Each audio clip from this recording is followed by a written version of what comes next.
بسم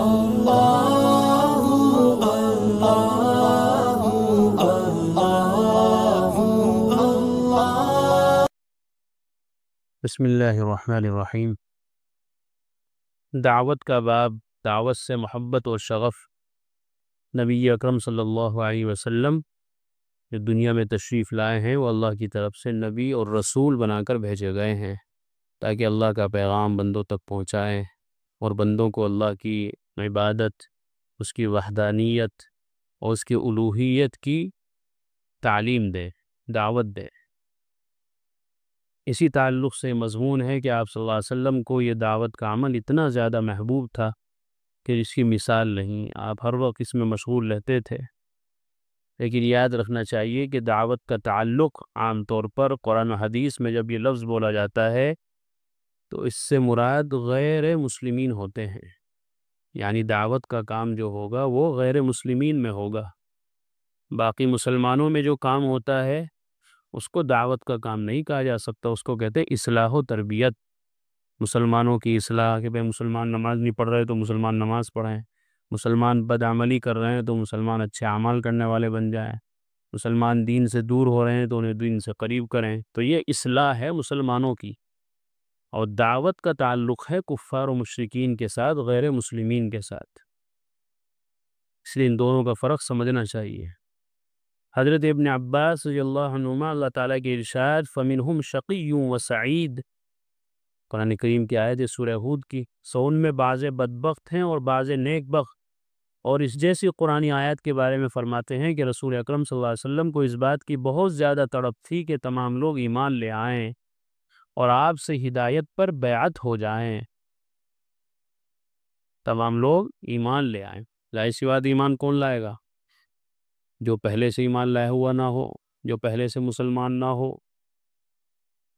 آپ کی یہ بے قراری دیکھ کر اللہ تعالیٰ نے آپ کو یہ بتایا کہ صرف وہی انسان ایمان لائیں گے جن کے لوح محفوظ میں پہلے سے ہی ایمان لانے کی سعادت لکھی جا چکی ہے، اور صرف وہی انسان گمراہ ہوں گے جن کے لیے لوح محفوظ میں پہلے سے ہی بدبختی لکھی جا چکی ہے۔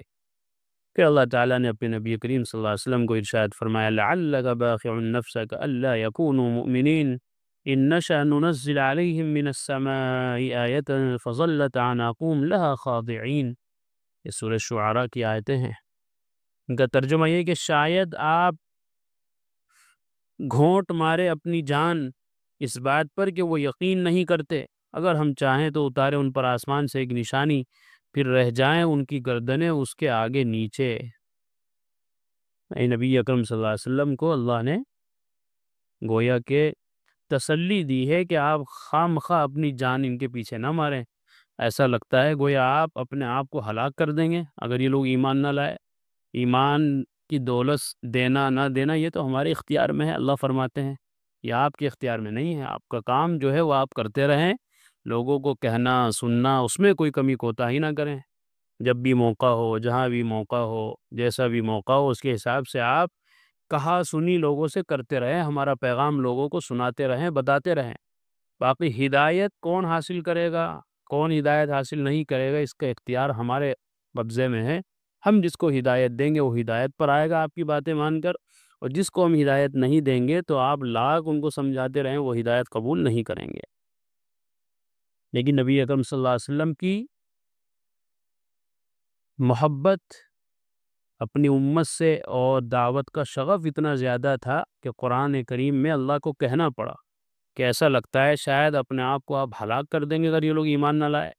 آپ کو ہلاک ہونے کی ضرورت نہیں ہے، آپ کا کام جو ہے، آپ کی جو ذمہ داری ہے، آپ اپنی ذمہ داری کو ادا کرتے رہیں۔ باقی کس کے دل پہ جا کے بات اثر کرے گی، اس کا دل ہدایت قبول کرے گا نہیں کرے گا، وہ ہمارے اوپر چھوڑ دیجیے۔ حضرت ابن عباس رضی اللہ عنہ فرماتے ہیں کہ جب ابو طالب بیمار ہوئے تو قریش کی ایک جماعت ان کے پاس آئی جس میں ابو جہل بھی تھا۔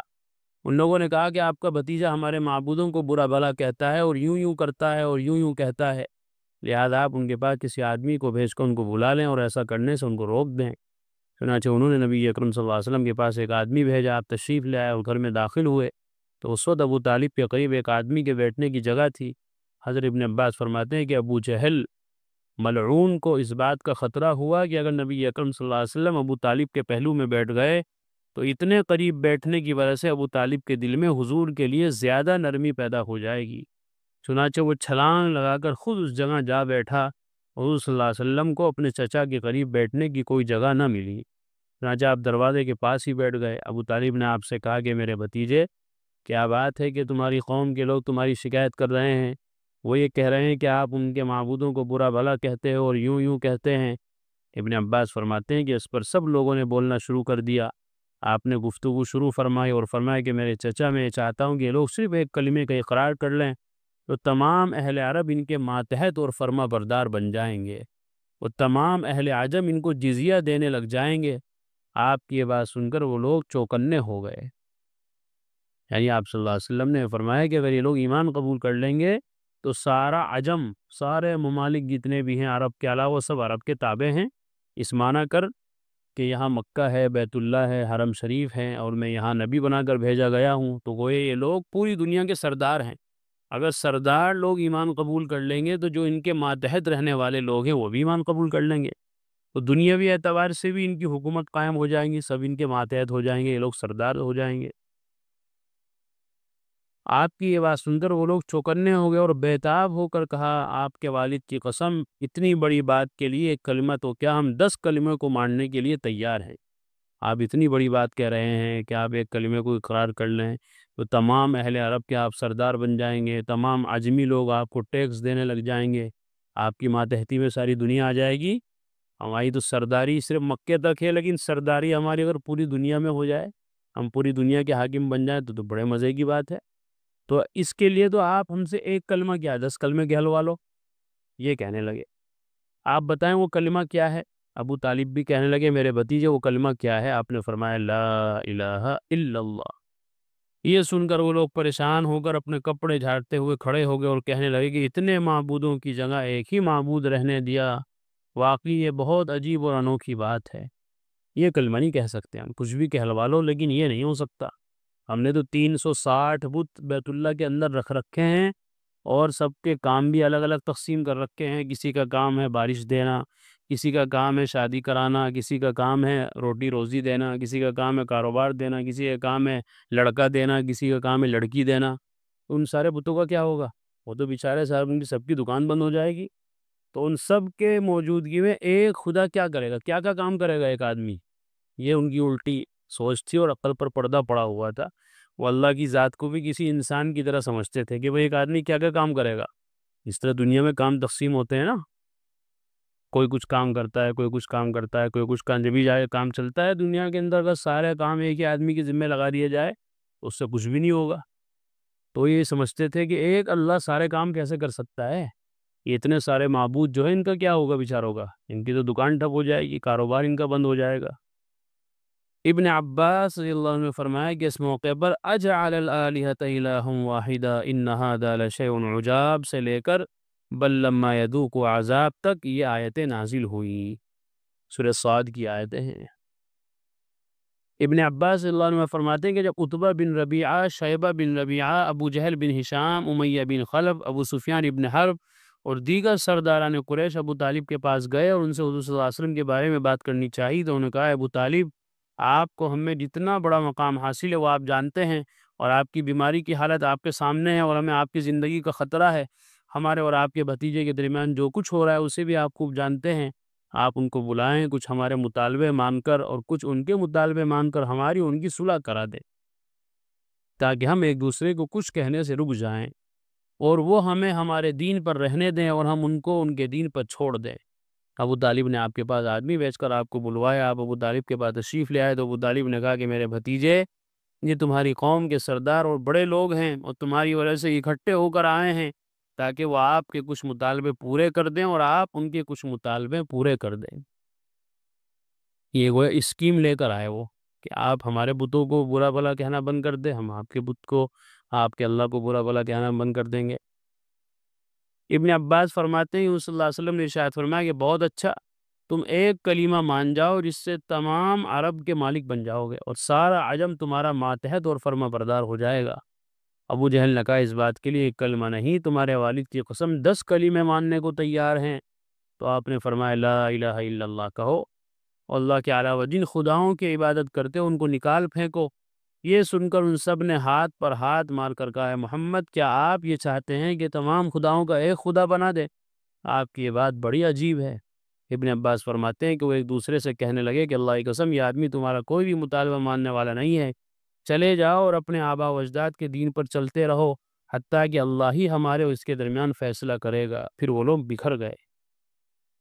ابن عباس فرماتے ہیں کہ پھر ابو طالب نے کہا، بھتیجے اللہ کی قسم میرا خیال یہ ہے کہ تم نے ان سے حد سے زیادہ کسی بات کا مطالبہ نہیں کیا، تمہارا مطالبہ صحیح ہے۔ یہ سن کر آپ صلی اللہ علیہ وسلم کو ابو طالب کے ایمان لانے کی کچھ امید بندھی تو آپ ان سے فرمانے لگے، میرے چچا آپ تو یہ کلمہ ضرور پڑھ لیں تاکہ اس کی وجہ سے میں آپ کے لیے قیامت کے دن شفاعت کی اجازت لے سکوں۔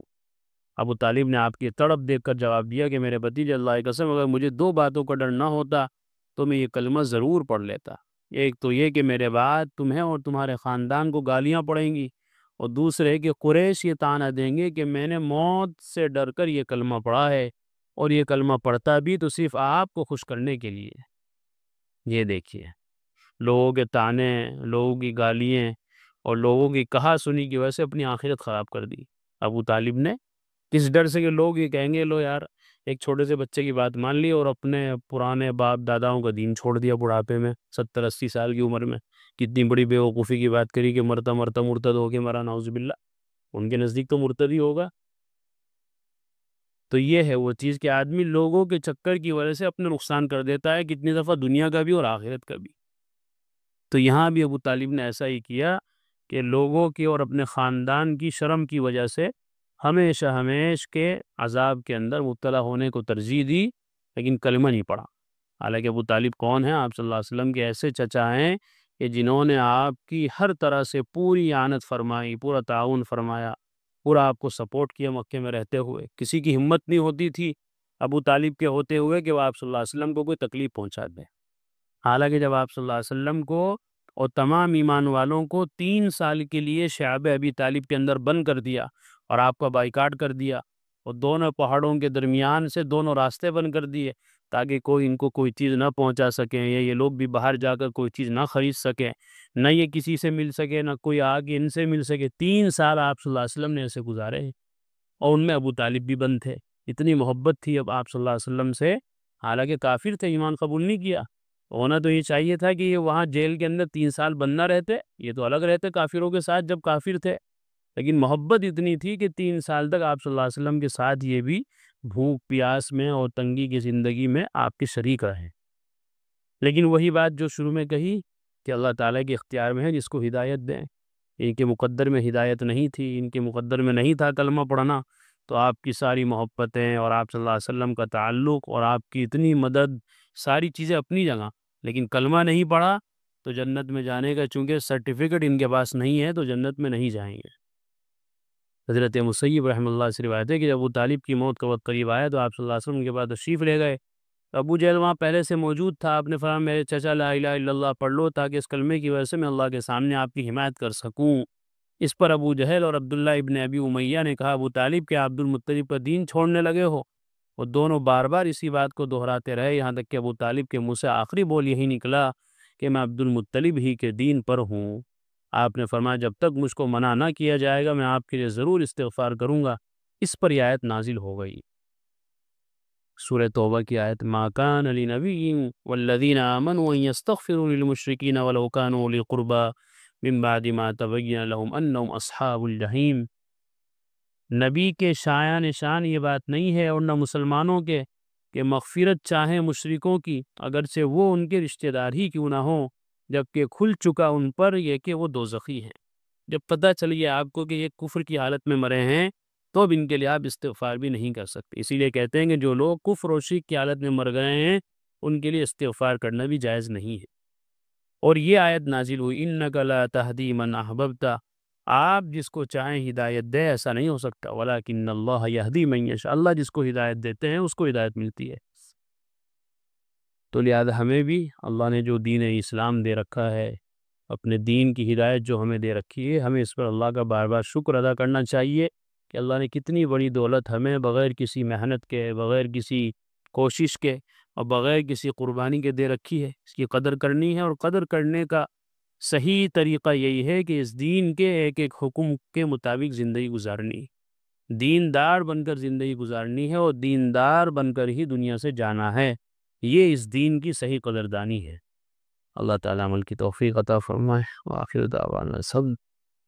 قرآن کریم میں اللہ تعالیٰ فرماتے ہیں الا بذکر اللہ تطمئن القلوب، کہ سن لو، اچھے سے سمجھ لو، اللہ تعالیٰ کے ذکر ہی سے دلوں کو اطمینان نصیب ہوتا ہے۔ یعنی اللہ تعالیٰ کے جو انعامات و احسانات و اس کی نوازشیں ہم پر ہیں، اگر ہم ان کو یاد کریں گے تو ہمارے بے قرار دل کو قرار آ جائے گا، سکون مل جائے گا۔ اگر ہم چاہتے ہیں کہ ہمارے دلوں میں سکون آئے، اطمینان نصیب ہو، تو اس کا ایک واحد علاج اور ایک بہترین دوا یہ ہے کہ ہم فوراً اللہ کے ذکر میں مشغول ہو جائیں۔